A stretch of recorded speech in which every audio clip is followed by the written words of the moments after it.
And that's the thing is Psystorm, I think we noted it before. We talked a little bit about the, the actual power rankings. Reborn sitting at the 3rd seed and Psystorm sitting at 6th. Power rankings mean nothing, or at least, rankings throughout this mean nothing because of the fact that Psystorm, they want to make it into the HGC. They want to challenge that Crucible spot. And so far, they're going to be moving through this upper bracket really quickly just to kind of catch up a couple people on the current standings, at least the way that I have it on my monitor. Freebirds are up 1 game against TLR. Divination is up 1 game against Necrodancers. And Scythe Esports versus Firm Handshake, that I do not see a score for just yet. So looks like we're starting to see a split growing here. Maybe, actually, Scythe versus Firm Handshake is actually in game 3. Ooh, that's interesting because Scythe Esports, they were one of the top contenders throughout the Open Division in North America. I mean, let's just really quickly looking at the stats. They took 2nd place twice out of 7 cups. Twice. That is terrifying. They're the number 1 seed sitting at 780 points. The closest to them is Freebirds at 585. And they're going to a game 3. If Scythe Esports drops to the lower bracket, this is going to be an interesting playoff, Dunkstik. Yeah, that would be the upset of the day, definitely going into it. I will say this is not the first time Firm Handshake has taken a game off of Scythe Esports. I believe it was week 5 in the semis. They managed to do it then as well. Checking real quick. Yeah, it was week 5 because they took 3rd place that week. So good for them. We talked a little bit about how teams should prepare for the playoffs in the podcast this last week. And one of my notes was teams need to be very careful about Scythe Esports. Putting too much effort into beating a team that's been looked so good all season long may be detrimental to the rest of their bracket. You do not need to win the whole tournament to get into the Crucible. 2nd place goes all the way. And I do believe so. 1st place. Now, actually, is there? Let me see if I can just check the overview really quickly. I don't know if there's anything monetary on the line. Let's see prizes really quick. This still says $600 in points, so I don't know if that's true or not. But either way, I do think that 1st place in the HGC Open Division playoffs gets to choose which team they go up against, and 2nd place just kind of gets the ladder, if I'm not mistaken. I think that's really what you yield from winning this. I don't know if there's any monetary incentive. That one I don't know. Yeah, I can't verify that either. I don't believe there is, though, for the playoffs. It's purely for Crucible rights. But that was our first series of the day. I once again want to reiterate, guys, please follow us here on the stream here at HeroesHype. Little heart button or subscribe. Subscribing is always great. Get all the wonderful emotes that we have. As well as the Patreon. There's a ton of different prizes on there. I believe at $10, I have to say your name.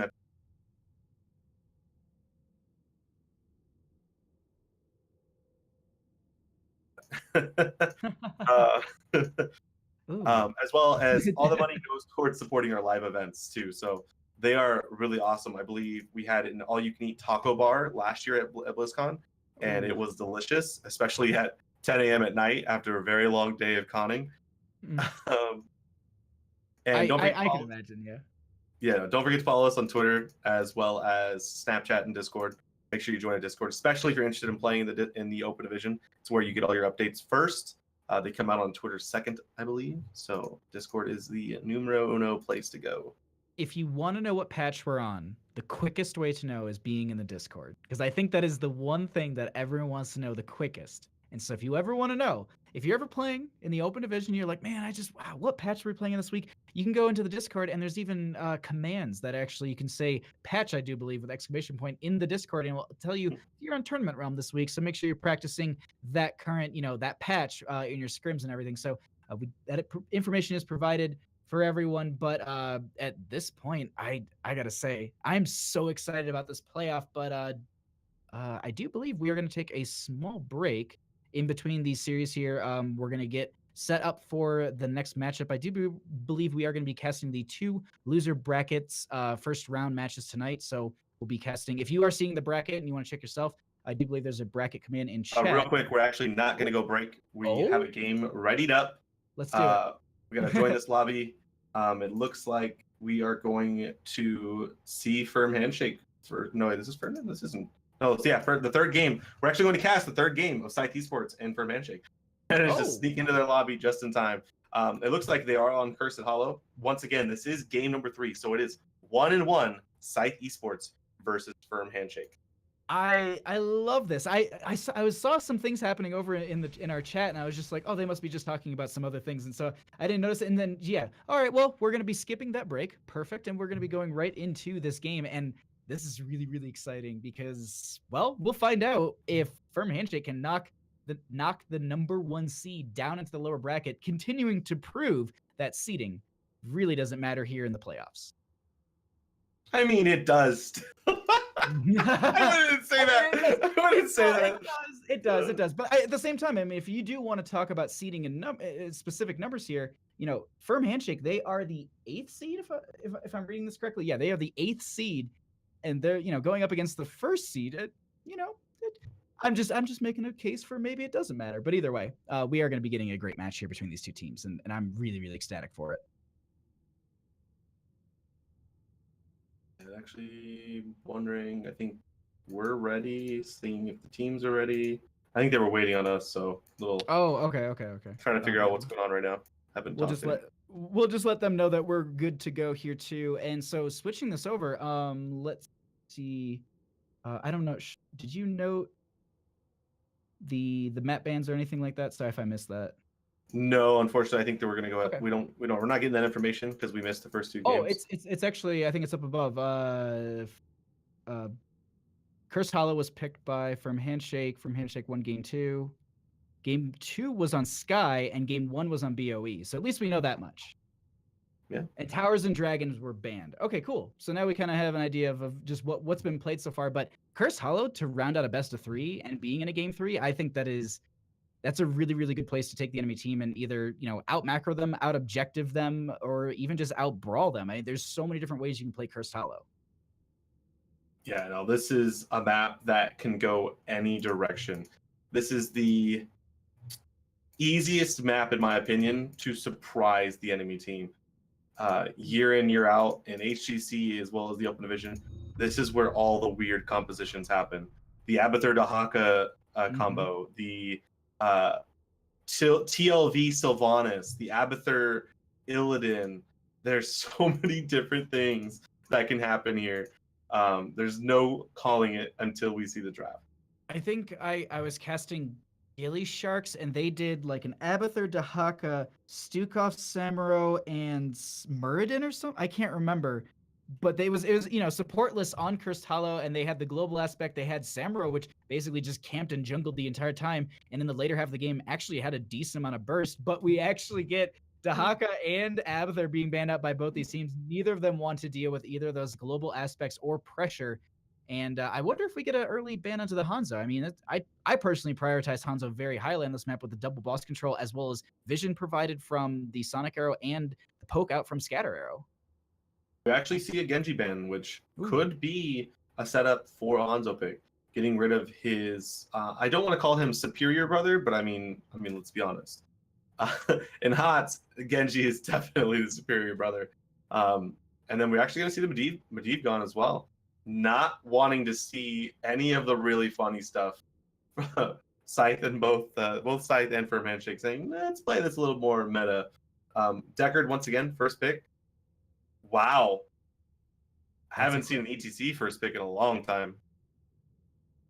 Maybe they want to do some sort of stage dive global aspect from him. I mean, ETC can be used in that faction being maybe, I don't know. I'm trying to justify it right away. And to be honest, I don't think I would prioritize an ETC this highly in a draft. Personally, I would be looking for other things like Garrosh, for example. I think is very, very strong here. You have a mass AoE taunt. You have a displacement ability as well, and you've got a stun on top of that. I think Garrosh is a little bit stronger over the ETC in this situation, but Hammer and Blaze going to be picked up for the members of Scythe Esports. My experience with ETC is anytime he takes the stage, he takes a dive. But enough of that. I do think stage dive is very useful against the Sergeant Hammer pick.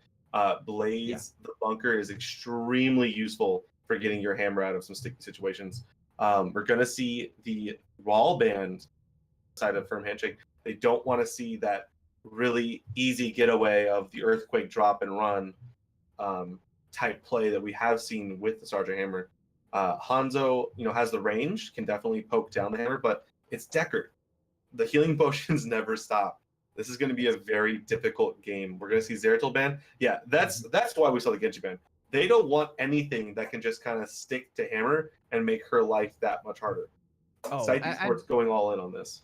Absolutely. Taking out those 2 big dive and bursts, or, even just any sort of dive and death in a sense, that's going to be taken away from the members of Firm Handshake here. But they do need this 3-4 pick.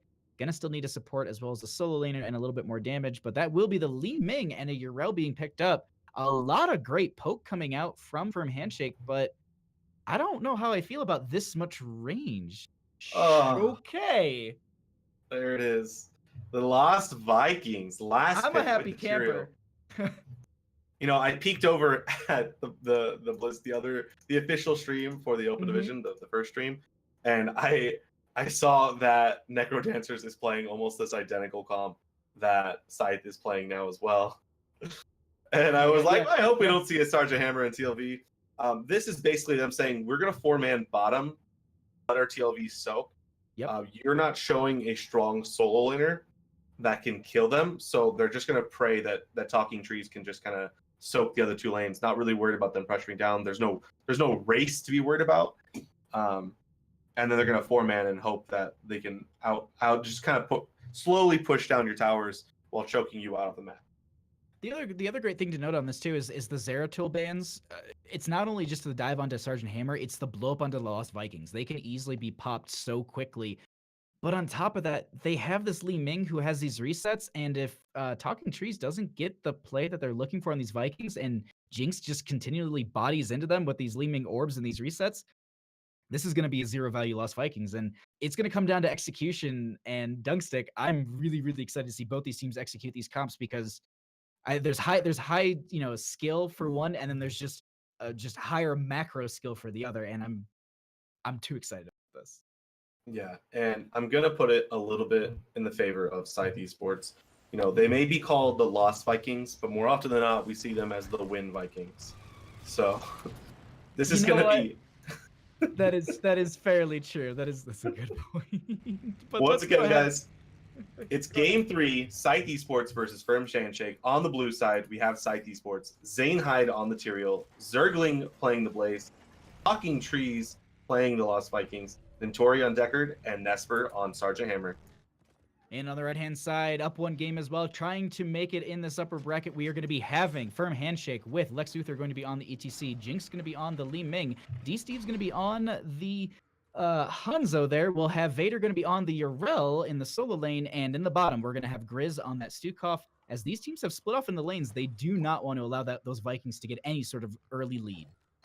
Yeah, and interestingly enough, we don't see the side of Firm Handshake getting the vision. They're going to go ahead and hold off on vision. Talking Trees spotting out. Jinx going to go ahead and interrupt the rotations, actually using Eric the Swift.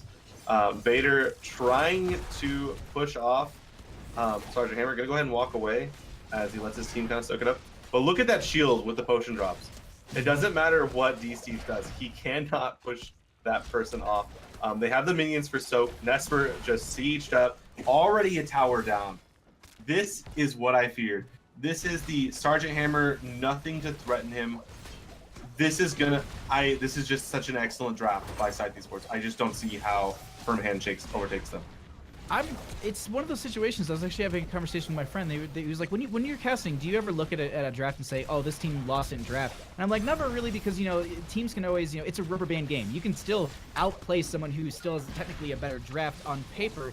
But in this situation, I just don't think that they were expecting that Lost Vikings to come out and have this kind of macro pressure, and then they're just gonna hard push on top. I just didn't think that this is what they expected with their draft, as currently just gonna be having soak across the map from these Vikings, and this top lane pressure is just so much. Lex Luthor doing their best as this ETC to siege, but it's an ETC siege.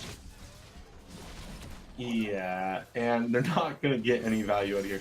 Vader actually half a tower down, but this is a fort in the top lane falling very close.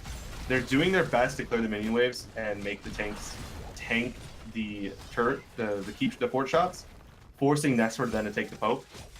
But that is not a permanent fix. They clear out the waves so fast, and then they just have a full wave because they block out the poke damage. Nesper trying to step up, and so DC is actually taking a ton of damage. Gonna get stunned. The follow-up kill coming out. First blood going to Scythe Esports as they take down the top fort. This is bad news for Firm Handshake. That's a fort down. Not even with the first objective popping up here. That's going to be triggering in the next 5 seconds. But bottom lane Talking Trees not even losing a Viking to Lex Uther, who is continuing to siege as the CTC, and they're going to need to make a rotation soon, or they're going to have to give over this first objective. Yeah, they're trying to take this middle camp, get a little more pressure in the lane. A little bit in their favor because they do have the Hanzo for the faster clear. It's going to put a little more pressure on the Sergeant Hammer, but look at that mid tower already at a quarter HP. Yep. The minion wave hasn't even reached yet, so they're going to clear out the mid tower, then quickly move on to the bottom one. Lex Uther, though, going to go ahead and walk up. Not going to knock back the Sergeant Hammer, just going to walk through. Ariel, though, trying to get that turn in, but Talking Trees, Eric the Swift, look at how fast he is. He just runs at you with his little slingshot. He's going to get the interrupt. Tyrael, though, in the back line of the side of Firm Handshake, just kind of walking away. They don't really have any lockdown if ETC is not there. The Unstoppable comes out for Sergeant Hammer. They're going to continue to hold this over and poke at it. I love D-Steve's plays here just to continue to poke at this and disallow them to capture this, as Zergling is taking a lot of damage here. They're trying to get the interrupt. The Heroic Cube will be enough from Notori. Zergling is at a bad spot, pops the Pyromania, trying to walk out of this, and with the healing from Notori, it will be enough. Jinx trying to get a little bit more of that combo onto Zergling, not going to be happening, as we actually lose Baylog in one of the other lanes, I think, to a camp, but Talking Trees on that Eric So Swift, So Brave, going to be able to just speed boost out of there, and that Vader actually going to be stepping up. The rest of the team going to be looking for this, but Dunkstik, I think they're going to be able to poke out the members of Scythe Esports. Eric the Swift, So Brave, his new title. And look at Talking Trees in this background. Ignore him. The Stroll of Chilling come out, hits 2 targets. They're not able to capitalize it, though. Not able to get the turn in. This is the menace that is the Lost Vikings. Still soaking the other lanes, while also being able to poke off the tribute. Scythe Esports does not care if they get the tribute. They did lose their Baylog in mid, but that's not really the biggest deal here because they still have Olaf in bottom. They actually had Vader rotate into bottom to just push into that Viking, making sure they're not losing out on a ton of experience, because we currently have a level gap starting to form between these two teams, and that is 8-7, and that's literally just because Talking Trees has been body soaking these lanes, and they still get the curse point. That's huge. They give over so much experience on the side of Firm Handshake, and Scythe Esports still wins over the objective as well. So far, I just don't know if Firm Handshake really knows what to do to respond to this, because continually they go back to sieging like this, and it's to be expected, but I just don't think they know how to kind of aggress or get in onto Nesper here, as they have so much protection from Zainhide and Zergling. Yeah, and the mid fort is just being whittled down. Sergeant Hammer doesn't have to worry about the enemy team. The scroll actually comes out onto Grizz, taking a ton of damage. Gonna heal up though. They have the orb. Oh, Mercenaries instantly cleared. Nesper now has the hover siege mode, which makes him much more menacing to deal with, because he can move in and out while still staying in range. And that's it. You said it exactly, because that's what they're going to be doing right now, just whittling down this fort, making sure that they're repositioning consistently. Also, that makes it harder for Grizz to get some of these ooh, actually, I was going to say D-Steve's getting dove on there, but not going to be happening. Pyromania going to be coming out. Lex Luthor going to be getting this flank, looking for the knockback, but they're not able to connect onto anyone, as Zainhide is continuing to just speed them up and also give them shields. They actually start to poke back on them, but Zainhide needs to get some healing as well as mana, as Talking Trees continues to poke at Vader over this point, and I guess they have to give it over again. Yeah, it's on the side of Scythe, which makes it that much harder, but it's level 10 to level 8. Sure. It does look like we are going to see Scythe go ahead and work on the bottom boss. Gonna trade it out. Once again, it is Hanzo. He has the full scatter arrow build. He is fully stacked to level 1. They actually, I think, are burning the boss faster than Scythe, despite starting second. So they're going to get this little bit of extra pressure up here, get that XP back just a little bit. Eric the Swift, the Brave, though, working on this top lane, making sure he doesn't miss any soak. So swift, so brave. He's gonna actually maybe even getting caught up by the Hanzo in that top lane. as they're actually going to be chasing that at this time. But they're staggering out this boss in bottom 4 now, maybe waiting for the next objective to pop up. They do know it is in that upper right-hand position as Nesper sitting in this bush here. The one thing I also want to note is they went in for the Napalm Strike at level 10 rather than the BFG, as Eric will be stealing away that camp too. So not looking for that big burst, but the thing is with the Napalm Strike, that allows them to siege more and get faster clear. And the poke, it is one of the lowest cooldowns for a heroic, I do believe, in the game. So it's a great tool for poke on this map as well as just siege. And at this point, they're going to siege into bottom lane really, really hard. And they're just trying to soak the experience to get to 10. Yeah, and no, they're not even sending a Viking to soak the boss. Eric the Swift, the Brave, actually going to sit here and make sure he interrupts Lex Luthor, who does have stage time, by the way. Making sure that they can't cap. No point do I see Eric getting caught out here. Once again, he is the Swift, he is the Brave. Vader, though, in a little bit of a bad spot. They're actually going to be missing the stun, but they don't have a lot to get out of here, and they're actually going to get slowed so much damage onto them. Going to go ahead and get that healing pustule from Grizz. They get a massive shove onto the Tyrael. There's going to be a Hanzo arrow coming out. That will be the stage dive from Lex Luthor. They get the power slide. So many members are low as Dukov will be the first one to fall. There's going to be the Sanctification coming out from Tyrael. The absorption is going to be used by the Yrel. That Ardent Defender will be great for them, but that also will be the Lord NATO. Curse going out in favor for the members of Scythe Esports as this boss is wailing on this top bottom lane keep, and Lex Luthor is in a bad spot, Dunkstik. Yeah, and we're going to see DCs fall in the background. Uriel falls as well. The Olaf with the double 2 tanks just melting their backline. Nesper just sitting safe in the backline, doesn't have to worry about taking too much damage. I don't think they can end. This is still a very early boss. They're going to go ahead, though. They're going to start working on this big keep. The Unstoppable comes out. Poor Nesper. Going to interrupt the Lex Luthor dive. He's very low. He's very limited on mana. Zergling, though, working on that mid 4. I'm just looking at the stats right now. The XP soak from Lost Vikings, Talking Trees, sitting at 18,000 for just experience for the friendly team. Actually, Nesper getting caught out here by Lex Luthor, not in a good spot. Going to get the shielding from Zainhide, trying to get the boost out, but that will be a kill in favor for the members of Firm Handshake as they maybe try and make it a second. As Zainhide, no mana, trying to get out of here. That Lord NATO will be pushing a couple members away. The power slide out from Lex Luthor. Maybe Zainhide gets out. That will be Tyrael dying, trying to get the explosion value. But Talking Trees in top lane, meanwhile, gonna go ahead and just push this in and potentially get a keep as there is the stage dive. Yeah, he's gonna try to make it out. Swift the Brave, man, he is so hard to catch. So swift, so brave. But the one thing I just want to go back to really quickly, XP total for the Lost Vikings, 21,000 at this point. The closest on the enemy team is 8,500 from Yrel. That is the difference, and you can see it. 16 to 13 in levels at this point. Their macro pressure has been out of this world. Scythe Esports, they want to continue in the upper bracket here, and they are definitely showing that very, very well in this game 3. Yeah, it's almost as if Scythe Esports has 2 more heroes on the map. I just don't understand how they're doing it. Vader actually doing a ton of damage to the Olaf. Gonna try and take this kill. He will finish him off, taking a kill, as well as Eric the Swift, the Brave, his poor soul. He fell. Wasn't able to run quick enough in that situation, but the thing is, these lanes are so far pushed up, this actually does benefit Firm Handshake a little bit. We talked about in the last series about lanes not being, pressured up enough where you can even poke and just get that experience from afar. 2-level difference, you're going to want these lanes pressured into you, and luckily bottom lane will be pushed up by ETC, and we'll have Vader in the top lane, or at least they're maybe looking to pick up a camp. I don't know, they're playing something in mid here on the side of Firm Handshake, and I'm not sure what it is. I will note that Lost Vikings does have play again, and he did just use it. So despite getting those kills, he is just back to it again. Still triple soaking those waves. Massive shove coming out from Grizz. They get that, distance, but they're Nesper in a little bit of a bad spot. The bunker does come out as well. Dunkstik, though, I think they make the disengage from this, and they're fine.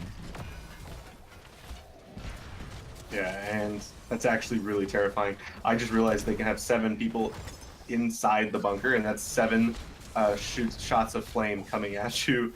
Should they do it? That's a lot of damage to be worried about. Now the thing is, you have to cycle through the Vikings while you're in the bunker to hit Q. Actually, never mind, as we're going to be getting a fight breaking out. Oh, the Sanctification coming out, the Unstoppable, then follow up for the Sergeant Hammer.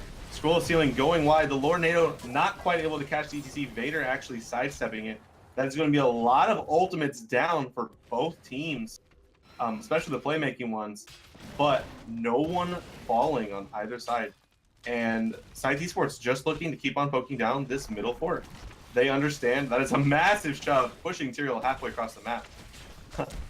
Scythe Esports, though, understanding the wave clear from the side of Firm Handshake is very minimal. They can very easily push up on this. And Grizz trying to get that silence in.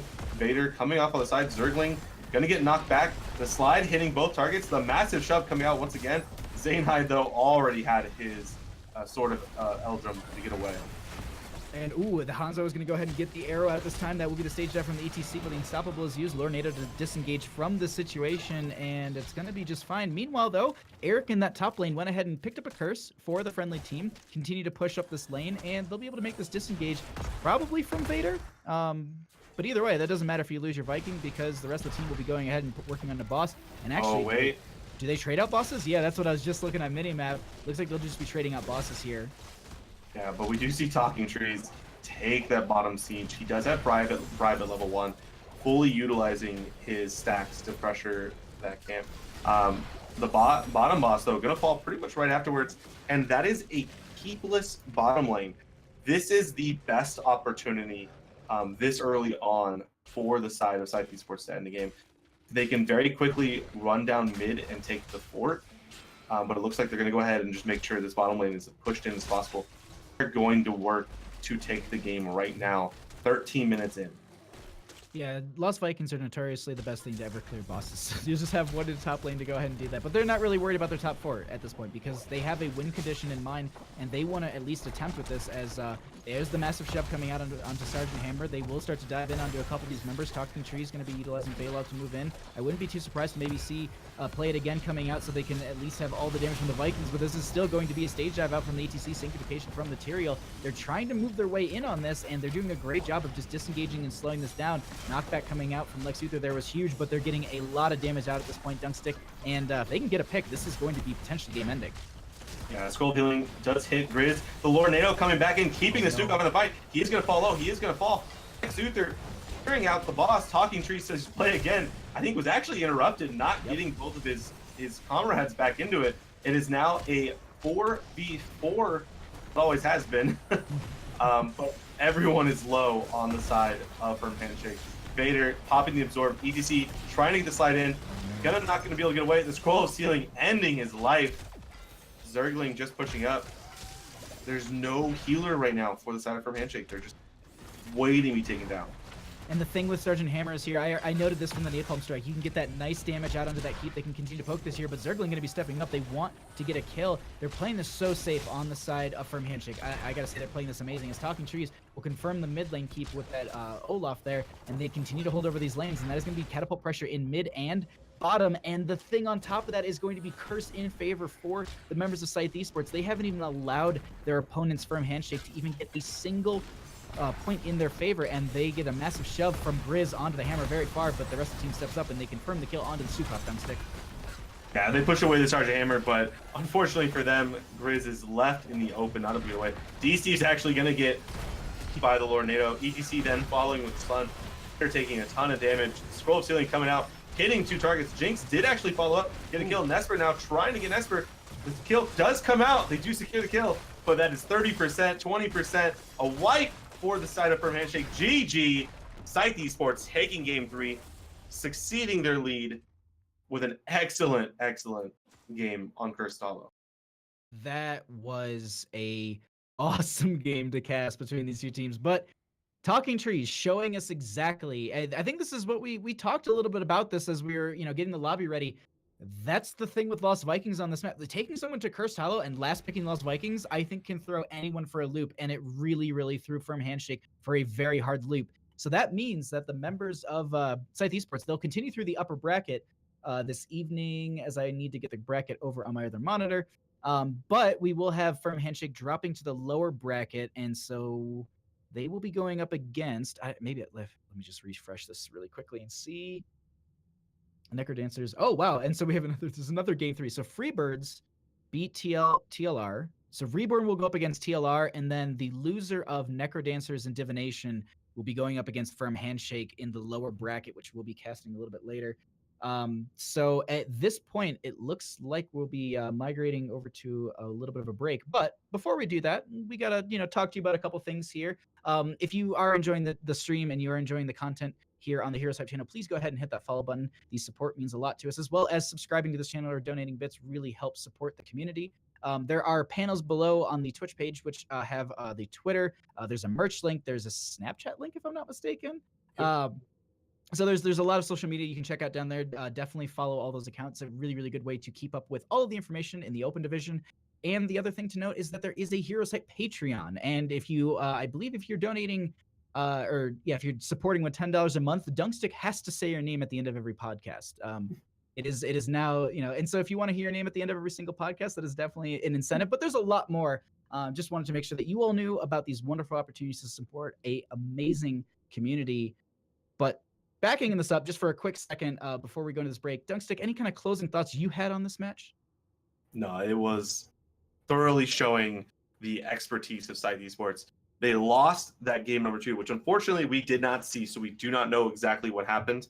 But showcasing the depth in their hero pools, as well as their ability to execute unique strategies. So GG's to them, really showing off why they are the number 1 seed, why they only lost 2 out of 7 of the HGC Open Division weeks. So really good play by them, as expected. The number 1 seed, of course. But yeah, Bahamut, take us away. Yeah, that was an amazing matchup, but that is going to be a small break for us. We're going to just take a 5-minute break, and then we are going to be back with Reborn versus TLR in the lower bracket. So stay tuned. We're going to take a quick little break. We're going to get some more water. Go ahead, grab yourself a beer, grab yourself a glass of water or popcorn, and we'll be back in 5 minutes with more Here's the Storm here on the HeroesHype channel.